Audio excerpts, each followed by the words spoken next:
yeah, we need sound, right? And these are both on. Yes, mics are on. We're live. Mics are on. We're live. Howdy.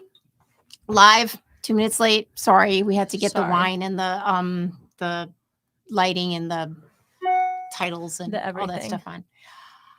Hi. Hi, Liz Wolf. Hello. Hi. I'm back in New York. I'm so excited to be here. Okay, one thing you can't see, but I'll give you a little sneak peek. So some of you know, we built Paloma Media with the idea of like getting people in here, incubating stuff. What did you call it? Y Combinator. Y Combinator, but for like absurd disaster journalists. Yeah, for disaster journalists. No, but just like really wanting it to be a place where people could come. If you've got like a podcast you want to do, if you just want to hang out, if you want to just eat eggplant parmesan or whatever you want to do. But one thing we also wound up doing ancillarily, which is totally weird. ASMR with the bubblies. Hold on. ASMR. Hold on. It's an ASMR. ASMR.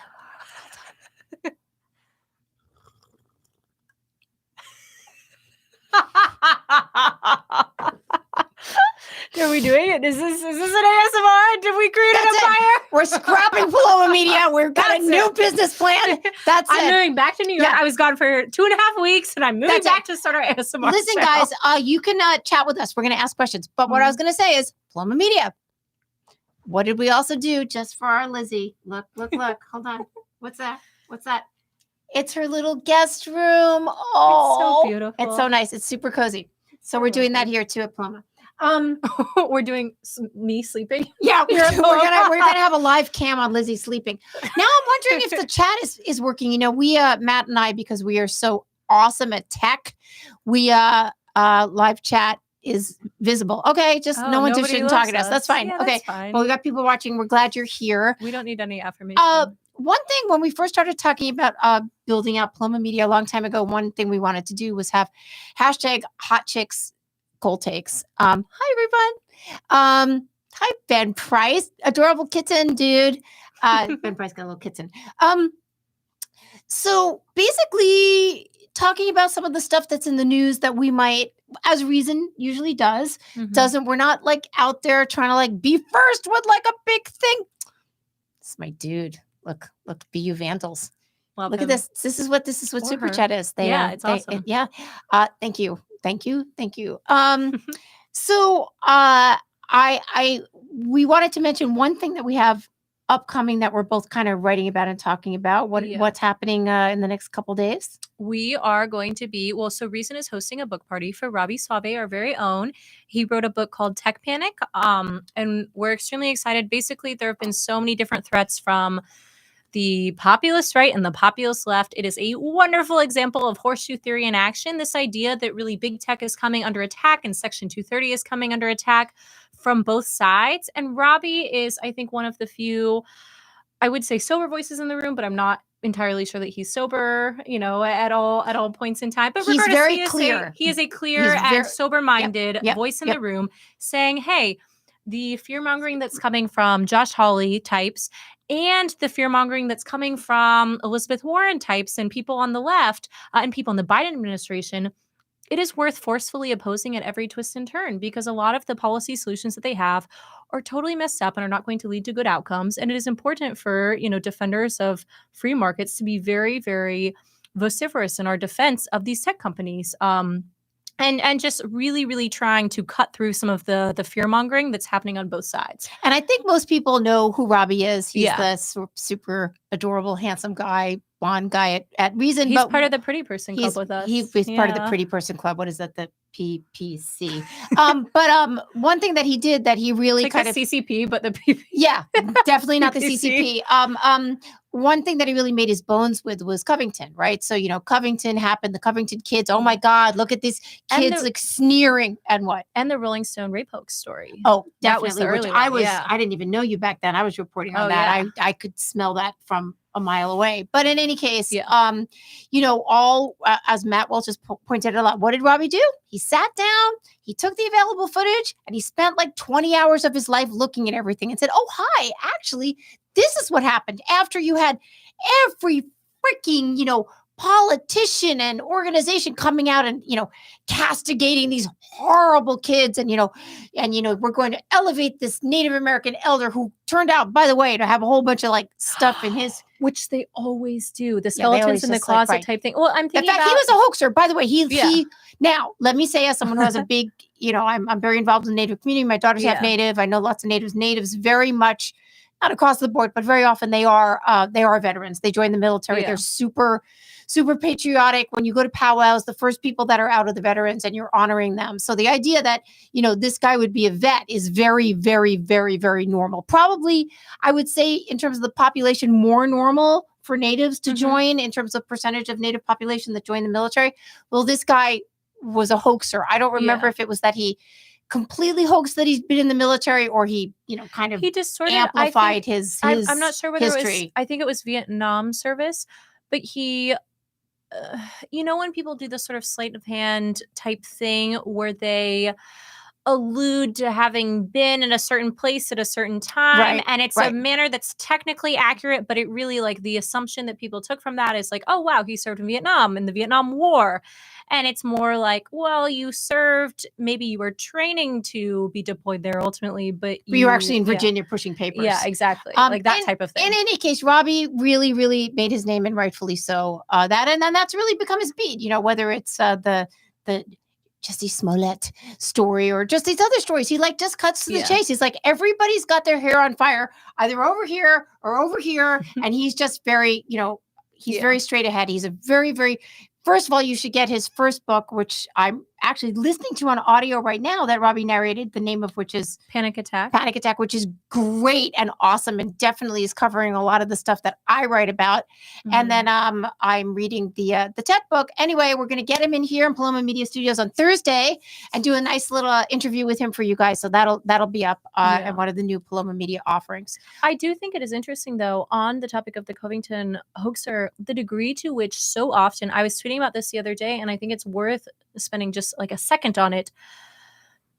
It is weird to me that so many journalists have such short memories with these things, because like you look at the Fred Joseph saga, the Emma Sarley Fred Joseph saga, and it's astonishing. Like, this guy was the satanic Airbnb hoaxer merely a year ago, and now we're seeing him, lo and behold, at the center of another story. But it's not convenient to remember. Long memories are not convenient to the narrative, dude. But you would think that these journalists who do these, you would okay, here's a question for you. Yes. Somebody, a source of yours, somebody who you've interviewed, even somebody you've been critical of, maybe a year, 2 years ago, if their name came across the transom now, would you remember that? Would it ring a bell? Yes. Exactly. I'm just astonished by the fact that for whatever reason, people don't connect the dots. But what did you tell me the story? And I don't think we need to go to the details of it today, but you were talking about this one journalist who came back to you and said, no, you don't understand. And actually this journalist came to Lizzie, and you could tell the story, saying like, oh, wow, sorry. Hey, fellow journalist, I guess you're misreading. He's on the wrong side. And it's like, she all but said he's on the wrong side. So this was we're not gonna get deeply into Chappelle, because we all have been talking about it. I'm going to be talking about it in a couple of days with somebody else. But basically, an LA Times writer who was castigating Vito Gesualdi. I'm not sure how you pronounce his name, but I think it's Vito Gesualdi.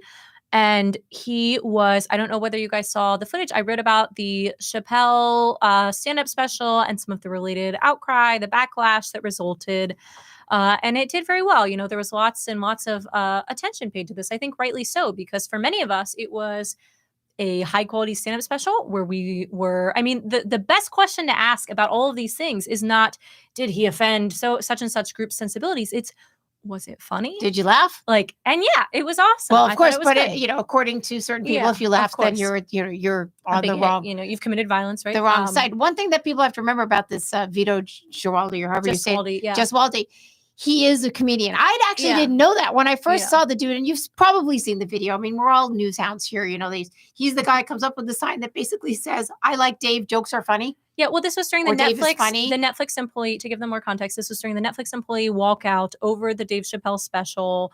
a whole bunch of employees protesting all of this. And there were the protesters trying to elevate trans voices. And then there were the counter protesters who were basically saying, I like Dave. They literally had signs saying jokes are funny. I like Dave. And he was the one, and when they started breaking up his sign, and he was like, why are you breaking my sign? Right? Like, he was actually being super funny about it. And there was just no humor on the other side at all. Split his sign in two and to making it so that he was left only with a stick.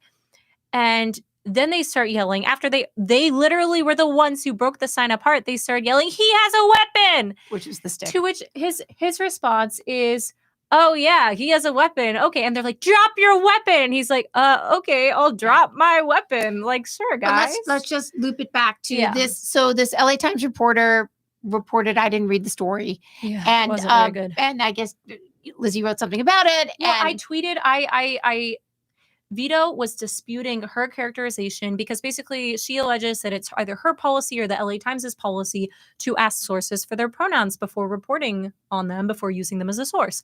So she asked Vito his pronouns, and I think we all kind of can read between the lines and figure out what Vito's pronouns probably are.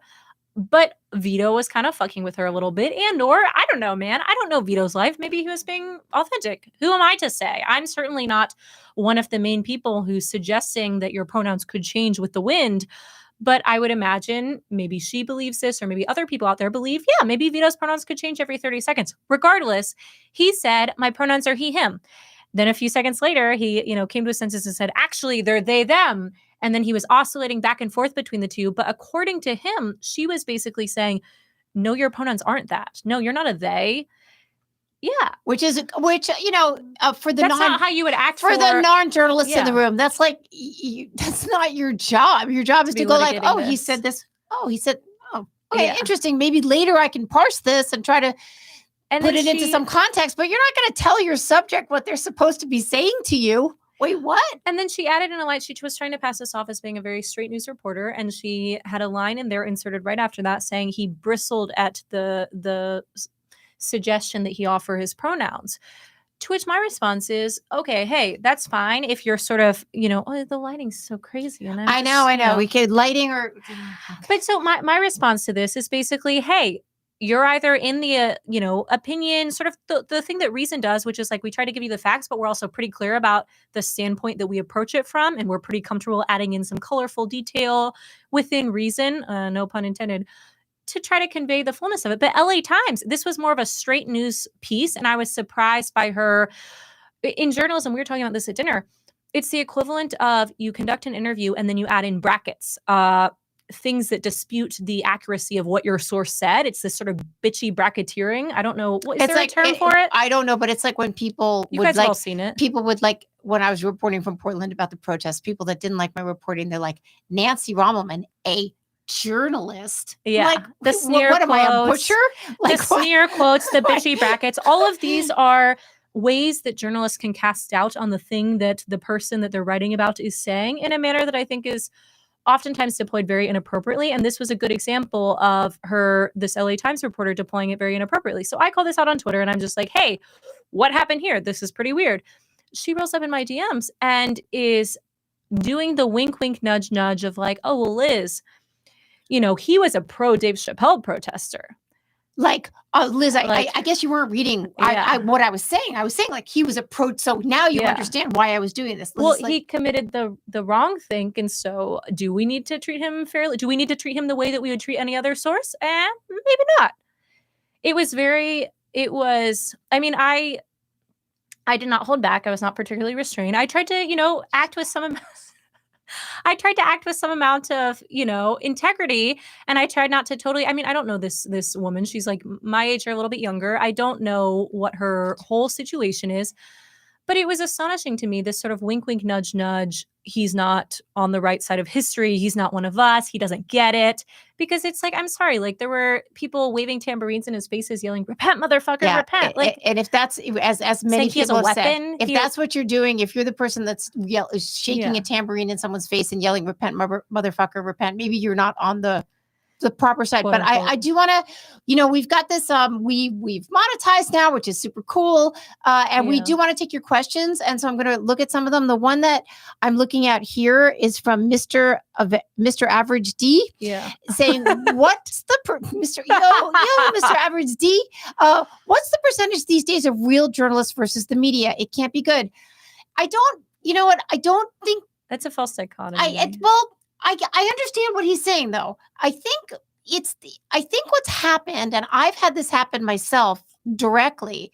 I've been told, and I think we've all read someplace that said, your responsibility as a journalist is to fight for the right cause.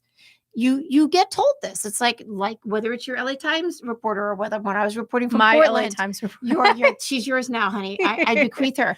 And it's like they have somehow, in my mind, they've mixed up or alchemized advocacy with journalism. Now, this doesn't mean that we don't believe in. I mean, I happen to believe in decency and civility, and if there was the decency and civility paper, I'd work for them, and I do when I work for Reason or for Paloma. But I think that the people that are reporting, they don't think that they're bad people or that they're being inauthentic or I don't think unethical. they're bad people either. No, not bad people, but I don't think that they think they're doing a poor job of journalism to, I like this phrase, which is to trim the facts to fit the theory. They go in with a theory of what is right, or they go in with an objective. Our objective is to get Trump out of office. Our objective is to call Dave Chappelle a transphobe. So they go in with this brief. And right therein lies the problem. You as a journalist, you never, ever, ever can pre-decide your story. And I can guarantee you 100%, because I've had it happen to me way more than one time. And the stories I'm actually the proudest of is when I walked into a story thinking, gosh, I really think I know what's going on here. And I'm going to go get my information, and then get kicked right in the fucking teeth with what the story actually was. And when you let yourself let the story tell it to you, you come back with this beautiful stuff. And the sort of, I don't know, the metaphor I give is you tell your editor, I'm going to go out, I'm going to bring back the bear. And you bring back an opossum. And she's like, oh my God, this is the most awesome opossum ever. So how do you square this? I'm very curious. And I kind of want to hear you work through the reasoning on the air, because I imagine you've thought about this pretty significantly. A lot of the time, Reason, by nature of being explicitly in favor of free minds and free markets and being explicitly libertarian, approaches things not with an idea of we need the facts to conform to the theory, but certainly with a sort of animating worldview that informs, it's something that binds us together. It's something that affects the types of things that we cover. How do you reconcile your concept of giving people a fair shake and also paying attention to where the facts of the story might lead you, versus also Reason, which is explicitly libertarian in the way that we, do our journalism?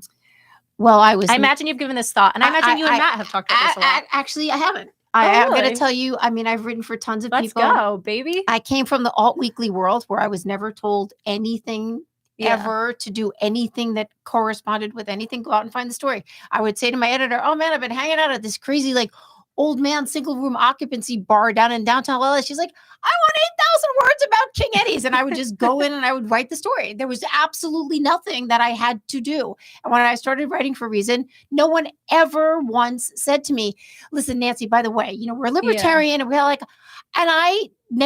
no one for 1 second has ever told me to maybe hey, obviously your editors have good ideas, and they're like, Nancy, I'd really like to hear a little more from this dude. But never once have I been asked to kind of maybe just a little shading over hem here. It in, never. But you know what? I wouldn't comply. Yeah, well, of course not. If they were, first of all, I think just about everyone's smarter than me. But if they were smarter than me and said, listen, you're kind of missing, and I probably have had these conversations with editors saying you're seeing this, but you're missing something larger that we need. Absolutely. I will go out and try to do that for you. Yeah. But in order of making it fit into some mandate, whether it's and I've written for the Wall Street Journal and I've written for the LA Weekly. These guys can't be further on opposite Can you imagine though the Wall Street Journal and the LA Weekly having a baby? That's what me. would that be right like? here? You're the baby. I am the baby. Yeah. Okay. And the lovely thing is, I write for my editors, and they like me to write for them, and they I think trust me to do the work. One thing that I keep thinking about is just like there's maybe a little bit of a different like one thing that I think about a little bit with Reason is like our staff writers are explicitly libertarian pretty consistently, and I do think that one thing that I try to think about a lot is in the absence of doing this sort of embracing the view from nowhere type journalism, this idea, how would you describe that for them? This idea of like total objectivity. We don't have. Well, it's weird. People talk about this all the time. It's like, well, it's impossible to be completely objective. Well, yeah, we're not machines. Yeah. But the thing is that it's almost like they think like people are like, I can't be objective. Keep my opinion to myself. It's like, I don't find that so difficult. I'm not writing about me. Well, exactly. I'm writing about these guys sitting in a fucking bar. Well, okay? I think the thing that I always think about with it is like, I think Reason does a really good job. And I know Matt Welch is always up on this, and I think appropriately so, of course. It is important. And one of the things that I think we do well at Reason is like when we vote for people, to the extent that we do it all, we publish who we vote for. We try to be... We don't ever allege to be approaching it with no perspective or no opinions or totally divorced from reality or totally neutral. But we are like, hey, you're our readers. You're sometimes our funders. You deserve to know what biases we're approaching this with. And you also deserve to have it be, we need to link our sources. We need to, if we FOIA something, if we get a lawsuit, we need to link it out. That way you can actually corroborate it on your own to see whether we fucked up or to see whether we got it right. I'm a journalist, but I think that's incredibly sexy. I think it's incredibly sexy to cut a new facet into, you kind of like, I've written stories and I've had people come up to me and go like, wow, I read this incredible story. I was like, yeah, like I wrote that. Like nobody reads bylines. People don't. Yeah, but when you start getting invested in a publication, you do. So like, Catherine Maggie-Ward, Matt Welch, and Lizzie Wolfe. And like then to like have the issue I'm where not it's like, on their level at all. I am but a little baby sleeping in the studio. Little baby in the studio. But then when you like get to like cut that facet into them, it's just interesting because you guys are like serious too. Like you're doing serious work. I find it interesting, but of course I love you guys and I find journalism interesting. Yeah. So let's just see if there's another question here. Hi, Jen Monroe. Jen is writing. She said, Jen Monroe, who's got a really good blog. She's Jen the Libertarian on Twitter. I'm working on a piece that will be out tomorrow on the Chappelle nonsense. So everybody go read that. If I didn't laugh at Nanette, was that violence? No, it's not. She's not very funny. I didn't think. I only saw the first special, like, I don't know, 5 or 4 years ago. It was just not, I mean, like, I thought the beginning was okay, but then, like, it's like a therapy session. That's just not what I want to watch on HBO or wherever it was. If women ruled the world, there would be just no war. Yeah, no, I like to think in my head when I'm reading The Cut, I think that all of the people who like The Cut and who like write in with their advice, like, needing advice from The Cut, I think they're maybe the type of people who watch Nanette. Like, I actually sometimes like The Cut. I do too. I think they can don't do get me some wrong. good I am stuff. a loyal reader. Yeah. But I'm thinking of the particular like milieu of like the either upper middle class or basically upper middle class in terms of all the sensibilities, like overeducated, overly anxious, probably needs to see a therapist, a little bit self-aware, they don't have fashionable, like. What did someone write the other day? It was like people that don't have real problems, right? Yeah, they just create these problems. I'm actually just going to jump forward. I'm going to flop something that we were going to do. We've got 2 topics we want to talk about tonight. Though we've not real problems. We've already been here for 25 minutes, but we did have 2 topics. And the first one I wanted to talk about a little, which was hopefully a little bit of a hot chicks cold takes. I don't know how hot we are. We are pretty hot. Is this the hair removal? No, that's second. We're going to do that. We're going to do that second because I think we're going to riff on that longer. Was Kyrie Irving. Okay. Oh, yeah. Everybody know who Kyrie Irving is? Plays right now for the Brooklyn Nets, NBA. He has refused to take the vaccine for various reasons, and because the NBA has not mandated that players get vaccinated, but New York State has. And did you say San Francisco? San Francisco, which means that Kyrie Irving cannot play basketball in New York. And it's a little bit of a sort of like dispute where basically somebody has quote unquote plays for the Nets. Oh, ha, ha, ha. Well, come on now. They did pretty well a couple of years ago, didn't they? Yes, they did. And I'm from Brooklyn, dude. So come on. But I am a Portland Trailblazer fan. I would be a Knicks fan, but the Knicks. Oh my God, they broke my heart, my dad's heart so many times. Anyway, so go ahead. Sorry, I interrupted you. No, I know. I was just saying, I think it's a little bit of a dispute where basically there is also the sort of like middle path option of a team could feasibly say, or the owners of a team could feasibly say to a player, you can be with us some of the time, but not all of the time. But I think they did.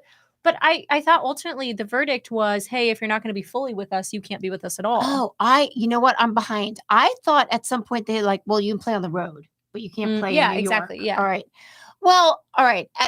Anybody that's more interested in diving into this should go read Ethan Strauss, House of Strauss. Yes. He's got a fantastic podcast, which I was on last week. And he was a guest on Fifth Column also last week. It was a great week. What is this Fifth Column thing? Okay, I'll bite. What's Fifth Column? This Fifth Column. What is this Fifth Column thing? They do sedition? They do sedition. Anyway, he's written really well about it, and I think he's sort of broken down Kyrie Irving. Like, is Kyrie Irving like the avatar you want? Is he the leader you want? Is he like a super genius? Well, no, but he is a guy that makes a lot of flapping around and makes a lot of noise, and so people are like, could you stop? But he's taken a stand here, and well, what happened yesterday? Well, more people than were, I think, outside protesting, outside of Netflix employees protesting Dave Chappelle. You texted me that. I did, because there's a video. I was in the middle. I was trying to write. I was focusing. I was on the phone with a source like a few minutes after this. And Nancy's just texting me like a little link to the footage of the New York anti-vax rally. Or not even anti-vaccine mandate rally. Pro Kyrie Irving, anti wanting him to take the vax. So here's my position. Okay, so first of all, make sure it's a cold take. Make sure you're hot, but it's cold. Do you have it? You got it? You can do it? I'm very cool now. Okay, here's the thing. You have to uggify yourself. What does that mean? Make yourself ugly. It has to be, you can't be a hot chick, and it has to be a cold take. I don't know how to do this. Okay, here's the thing. Sports is the great unifier. Sports cuts across every age, sex, race, gender, sexual, whatever. Sports are great. If I were to have a religion, it would be like the religion of sports. The only religious experience I've ever had was at a Portland Trailblazers game. And it was epiphanic. I actually almost like left my body in terms of what was going on. In any case, we don't need the details of that. This sounds like an acid trip at a Trailblazers game. It was, I don't do drugs, but in any case. So, the idea that people would not get very, very, first of all, COVID is enough of a hot button topic. And especially like here in New York, amongst different populations, what are the numbers now? Black New Yorkers, I haven't stayed up to 65% unvaccinated. I think they're actually reaching some amount of, racial parity there. Great. Yeah. I'm pro-vaccine. I'm all vaccinated, but I understand why people don't want to be. Every week I go back for more vaccines every single week.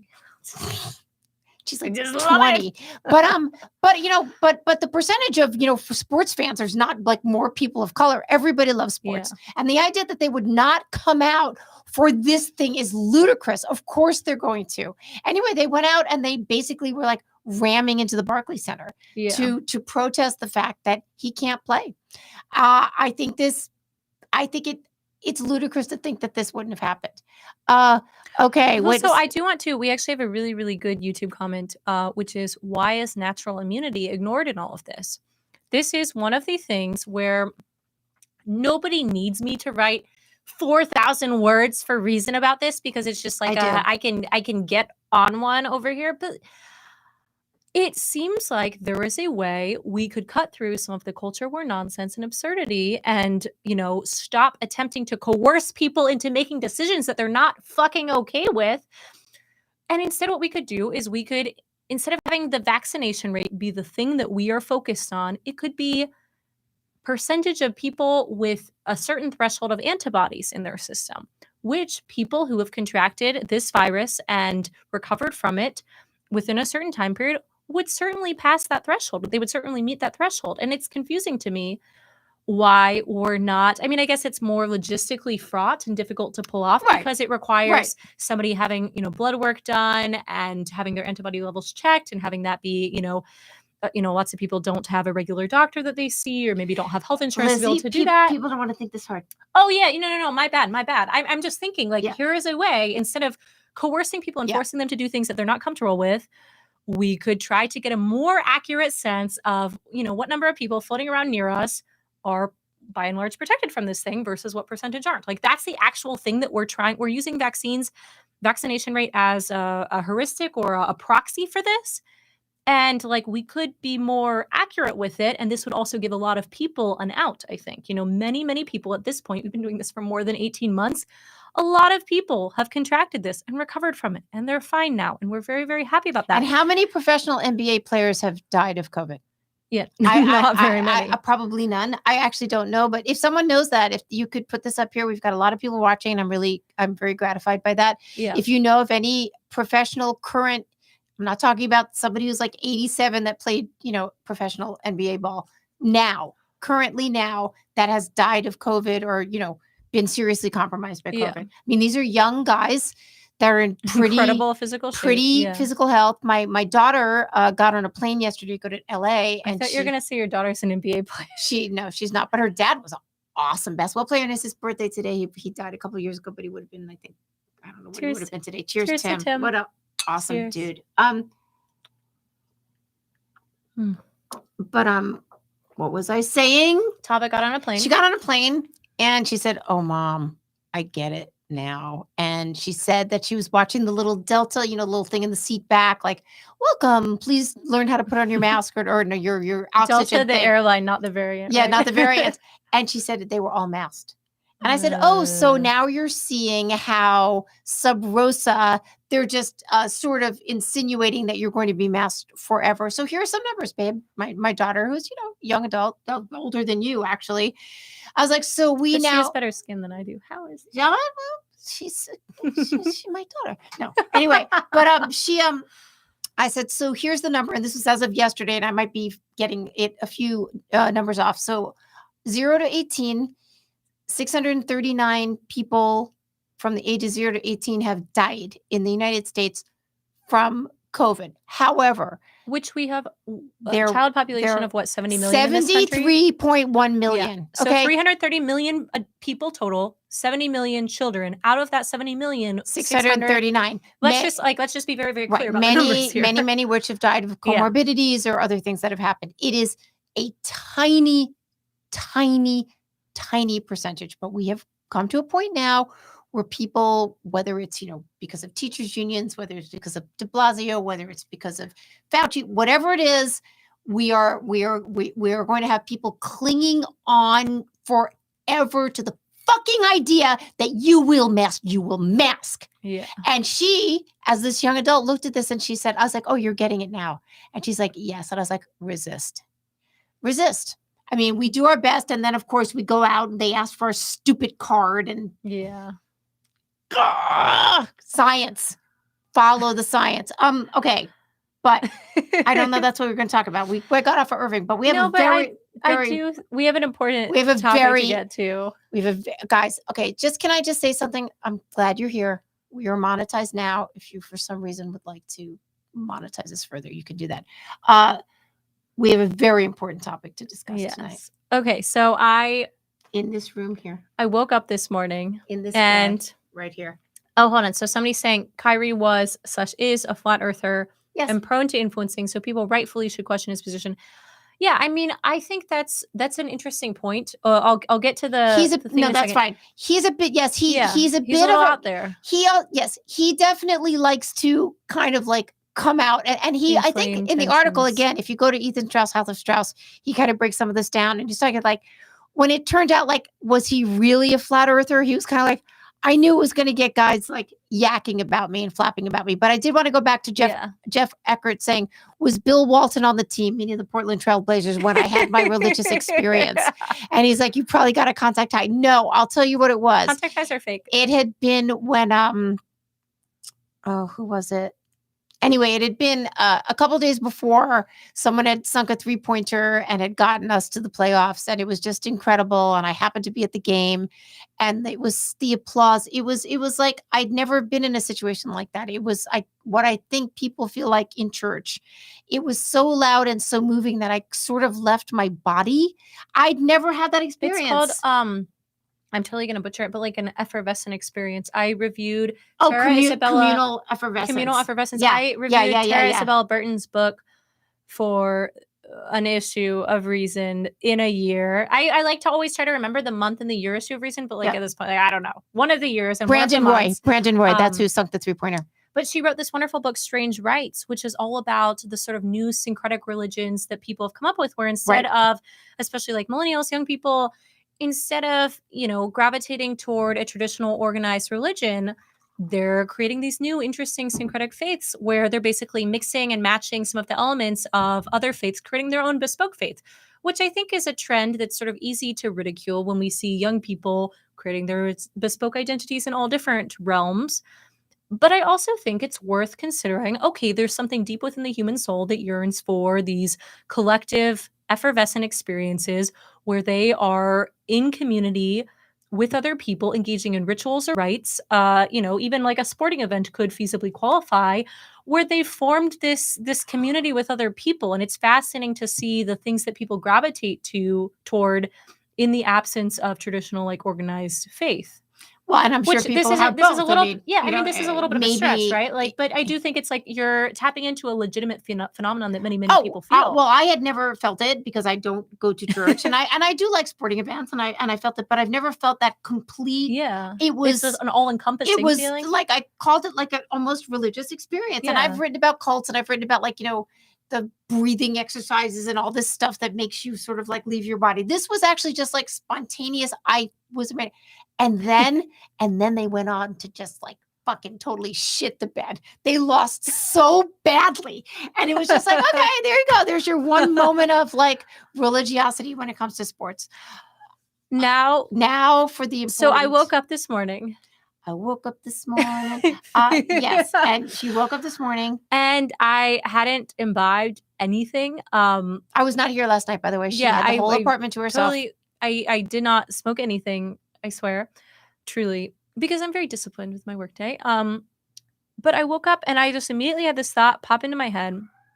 I thought, if you know you're going to be a contestant on Survivor, the reality show, surely, if you're a lady, surely you get laser hair removal before you go to the island, right? Because it's the entire concept is you go and you survive and you like poke animals and you hook up with people and it's this big fuck fest and this whole thing. I've seen the show like a few times. Like I don't really know what happens there, but I think I have the gist.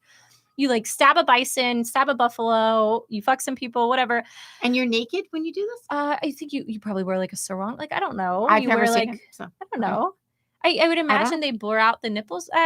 Who's just blur out the blur? Oh, blur! I was like, ow! I'm not doing that. Yeah, right. No, but I was just thinking, like, okay, how did they get around the razor problem? Because you don't really have very many possessions on this island, and so waxing wouldn't last long enough. So you need to get it lasered. Yeah, so I think it's a limit. So I just imagine you just drop a few grand and you get your legs lasered, because it's not just. I'm not trying to have this ultra like you don't have to have shaved legs in order to have sex with people. Who am I to say yada yada yada? But like. It's probably nicer, right? Especially if you're meeting people for the first time. Wow. Okay, I have a question. Okay, guys, we've got some people here. All right, so Lizzie's like, you don't have to shave your legs in order to have sex with people. And you're just like, yes, you do. No, well, I don't shave my legs because I have had laser hair removal. Because you were on Survivor. When I was on Survivor, I didn't win. But anyway, I'm actually going to posit, but I don't know. You guys and gals that sleep with people, do you demand that your the person you're sleeping with have stubbleless legs? You don't have to demand. You could just like nicely request, right? Or not even. You don't even. You just make a note of it, right? Yeah, I think it's the respectful. So I'm a big like etiquette guy over here. Oh my God, that's not the body part I want. Y'all gonna go with. Well, we are going there. We are going there. She said something tonight. We went out. Oh, don't share that. What's it called? ABC. No, the asphalt connector. Okay, she said to me, "Well, what about the ABC?" I don't know. It was a joke because only guys have that. But like okay, this is. We're just gonna go there. So, do you know what the ABC is? I didn't know what the ABC was. Hold on, let's see whether they know. Who knows what's the ABC is? Only French. No, that's a different blank comment. Shave. ABC. Come on, who knows what ABC is? Nobody knows. I didn't. I never. I clearly have male roommates. Well, I always had male roommates, but They didn't talk about that. No, help me. Okay. ABC stands for the ass ball connector. So in the strip of skin. The strip of Satan? The strip of skin and hair. Oh, the strip of skin. It's as easy as 1, 2, 3. I love this commenter. The proper term is taint. Indeed. Okay. I like that we get one measly taint? LOL. Okay. All right. I think that is this also the gooch? Spot is called. I'm lucky I'm hairless, like one of those cats. Oh, dude. Okay. That person has to pay us money now that they shared that with us. No one's paying us any money. But anyway, that area I recall from giving birth is called the perineum. Because you need to, it's like the episiotomy zone, right? That's right. It's between your butthole and your vagina, and like you're stretching. And sometimes they have to make like a little cut to stretch it out. So anyway. I didn't do that, but anyway, it's a thing. But there's hair down there, so they will wax that off, especially with a guy. But what straight guys are waxing down there? Nobody. They're not. Straight guys don't do that. Of course not. And straight guys, I don't think that I don't really know. I can tell. I just admit to you, I told Lizzie tonight, I only one time did that whole Brazilian thing, for the one person in fucking America that doesn't know what a Brazilian is, it's like when you take all your pubic hair off. First of all, it hurts like fuck, man. Oh, this is terrible. I've had 1,000 bikini waxes. They don't hurt. You take off all of the hair. Anyway, I came home and I was like, hey, honey. And he just started laughing. He was like, I was like, okay, not the reaction I was going for, but it's the first and last time I did that. So I do think, women do. Do you think people, before they go on the television show Survivor, do you think they get laser hair removal? Well, they have to. I think so, because nobody's talking about this. I think that the corporate media going isn't talking to about this. The corporate. Yeah, there are. You know what? We could be talking about COVID, but we shouldn't be. I think that, look, if you're going to be going on Survivor, and I've never seen Survivor, so I don't know if they have their clothes off, but if you have your clothes off, you obviously want to be on camera and you want to look your best. And so I would imagine that people that didn't want hair on their legs would do that. Yes. But it's not even, a camera wouldn't even pick that up, would it? I don't know. I have blonde hair privilege. I don't know. Then you can't get laser hair removal. Really? Yeah. So I'll say I can really? I can school her now. So the thing about laser hair removal is that you have to have dark hair on lighter skin. So it's harder for Black people to get hair because their skin is light and their skin is dark and the hair is dark. So yeah, you're wait, could you audit my hair for me? You can't get it. You're disqualified. Yeah. So that's that. Could I dye my hair to get it? That I'm not an expert on it. Okay, let's take your questions here now. I'm exiting an 18-year, but wait, what's happening? Oh, she's exiting an 18-year. Y'all are hilarious. That stretching visual Nancy did. Ha ha ha. Yeah. Anyway, yeah. This is an unexpected conversation. Yes, for us too. So anyway, indeed. Well, we've been here almost an hour. That long? Yeah. Well, let's take some other questions. Let's take your questions. If you're naturally blonde, then God damn it. If you're naturally blonde, so here's I'm the last person to know you have to have the best way. Like for instance, my daughter, I told her if she wanted to get any hair removed on her legs, she could do it. She's half Native American, so her skin is kind of, warmish brown. And so that's wait till the winter when your skin is paler and the hair is darker, because there has to be a contrast for the laser to pick up the dark hair in order to kill the root. So you're screwed. That's it.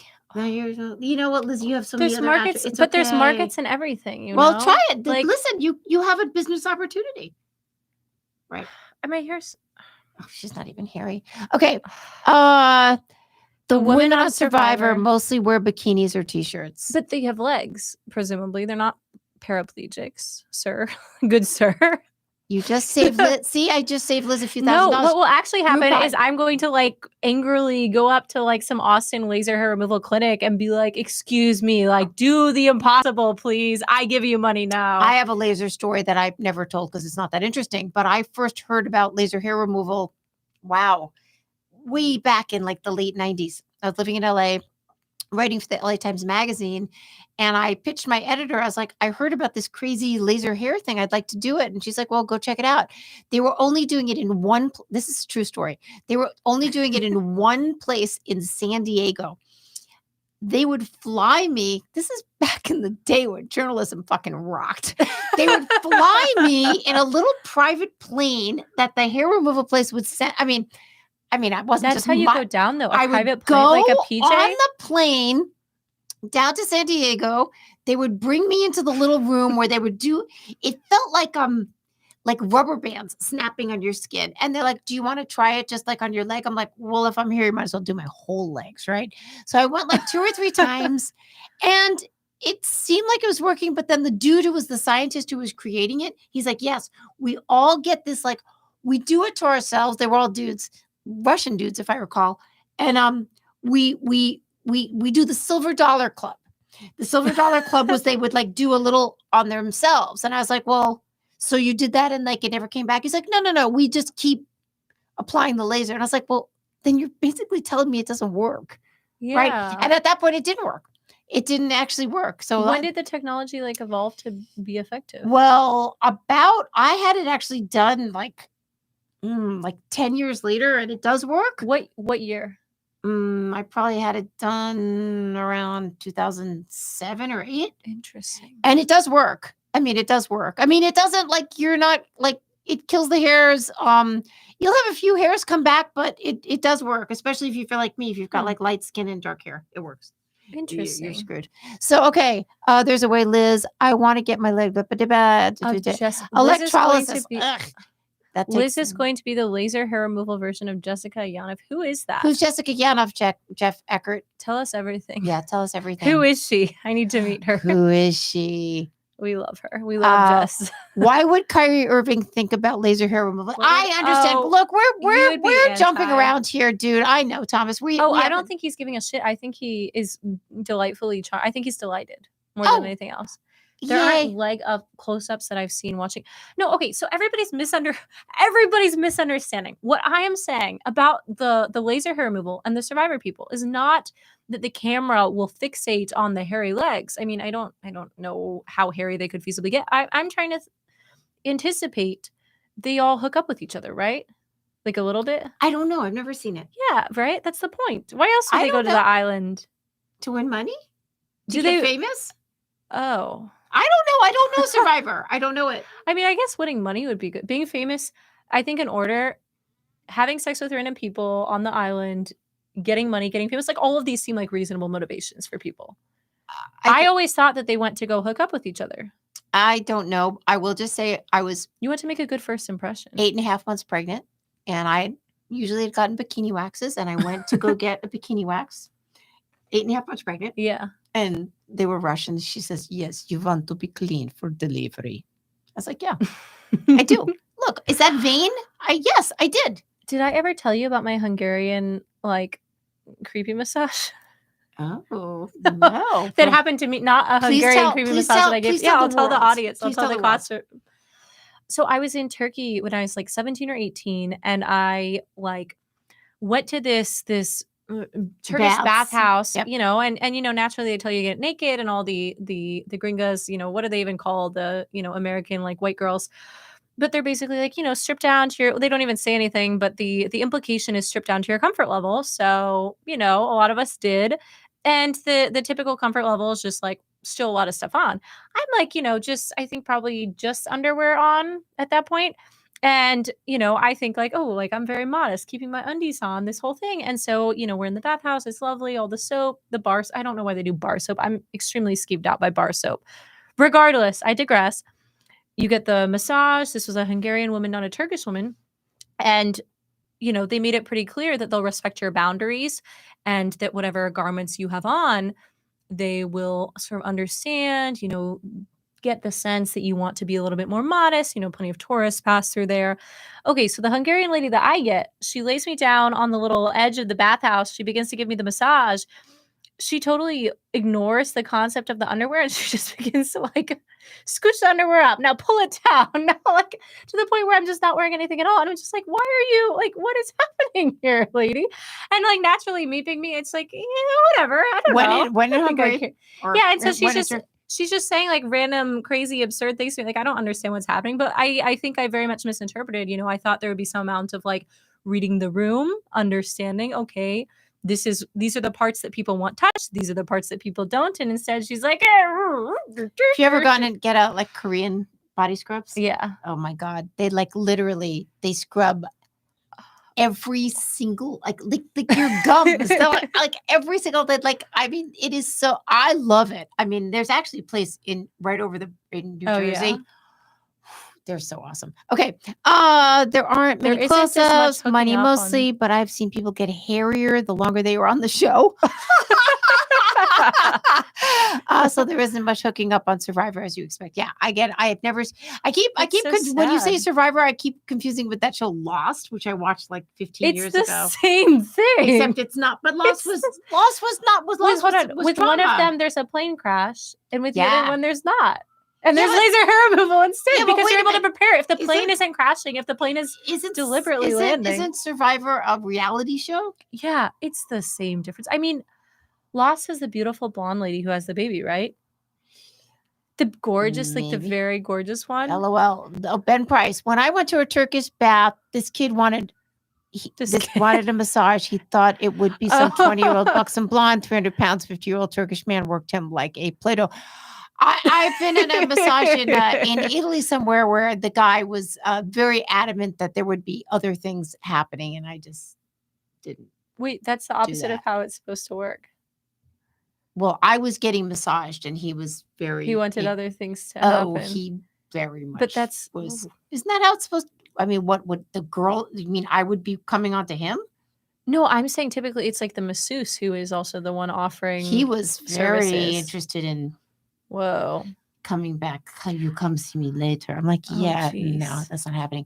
The Amazing Race, the only reality show worth any hookups. Oh, I love that. I have a secret, not a secret to tell you guys. Remember that TV show, The Real World? Remember that TV show? It's not a secret. It came first on, and then it was the fourth season was going on, and they wanted my sister-in-law to write a book, and she didn't want to do it, so I did it with her, and we wrote it, and it was on the New York Times bestseller list for 15 weeks, and we didn't make any money, and that's how that goes. Anyway, it's a writerly equivalent of like, oh, will you go to the bathroom with me? Like when you're out at a bar with girls, and it's like, oh, we have to go in groups. It's like except you. We gotta go write a book together, and exactly. And like, I don't want to do it by MTV myself. makes $15 million, and we got like a ham sandwich, but that's okay because here we are in our better than a ham sandwich studio, and I think we're gonna punch out of here. It's a wrap, guys. Thank you for we now listen. In all honesty, the idea of this Hot Chicks Cold Takes is to take a little topic of the week and just try to give like a little bit of a more of a round view of it, a little bit of a calm view.